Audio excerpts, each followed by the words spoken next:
Yeah, Brian. Congratulations, first of all. Thank you. Just wanted to say just about you can see at the end people are almost lining up on both sides to shake his hand. Both Peter O'Mahony as well. Just kind of firstly, what does he kind of mean to this squad? Like, what type of a leader is he to all you guys? He epitomises what it is to be an Irish rugby player. I said to him before the game how much I look up to him. I said to him after, I idolize him and the ability to. I'm so fortunate to play with him as well.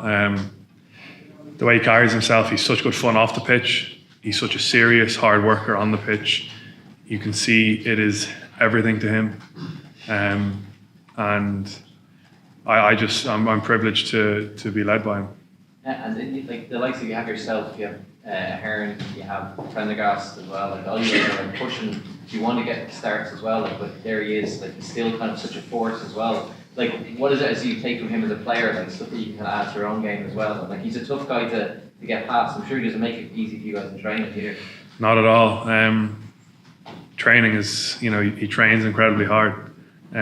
He delivers week on week. Consistency is his friend. He is so consistent in how he delivers, prepares. So I guess that's what I'm taking from him, is can I deliver consistent performances and can I train consistently? It's all well and good doing it 2-3 weeks on, 1 week off. Like, can I do it the whole time? That's what I'll take from him. Perfect. Thanks. Well, what's the hour since, I guess, the final whistle been like? It's been good. A lot of the lads got whipped away for commercials, so we didn't have the same sing and dancing that we had in the jacuzzi last year. But no, it was good. We went in. We've a couple of people leaving us this year, moving on. So and Ty got 50. So we had 5-10 minutes of just celebrating those individuals. Shout out to Willie Bennett, our masseur. He's been here longer than anyone, and I've an absolute privilege to have got to be with him for 4 or 5 years. The most positive man you'll ever meet, and God, I love that guy so much. So we were celebrating him and many others. How do you feel about your contribution to this championship? I'm really happy with how I applied myself for these 8 weeks. I was saying to the newspapers that last year when we won the Grand Slam, when the final whistle went, I struggled to enjoy it because I was so frustrated about some of the mistakes I'd made in the game, and kind of ruined it for me. And only when we lost last week, and I was back home, and my mom for Christmas had framed my jersey with the Mara Tozer jersey, and she was like, "Just remember how special that was and how hard they are to win."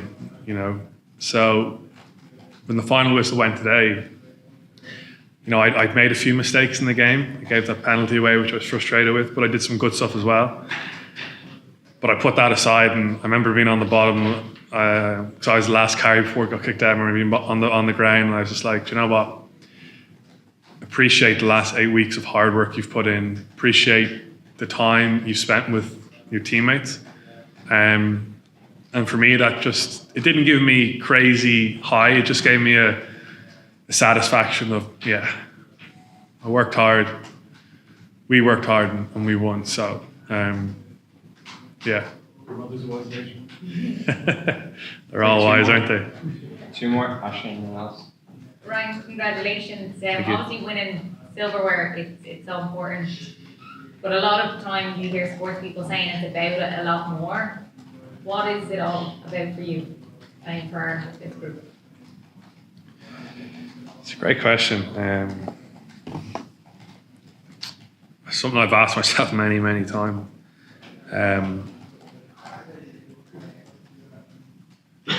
For me, it's being able to kind of just let go of any of the worries I have and just go out and play. I just want to fulfill my potential. and I feel very fortunate to be in this group, being able to do that. And I guess, you know, I was saying to myself on the pitch before, I'm not representing me today, I'm representing family, friends. And then the big thing we say is we always want to inspire the nation. So I guess the older I'm getting, the more I'm realizing that I'm becoming less selfish in my views as to why I'm doing this. You know, I'm doing it firstly because I love playing rugby. I love representing this country. And then what this gives me, or what this gives others when we do win, you know, the joy it gives my family, friends, and everyone in the country. I'm starting to appreciate that more, and it's I guess that's why it's so special, this one, and why I'll be so fond of this one. Alice? Obviously there's a big difference between first and second half. So what was discussed at half time in the dressing room? Yeah, so we knew they'd be good. No doubt about that. 7-6 at half time. We're like, wow, this is a test. Was it 7-6 at half time? Test match.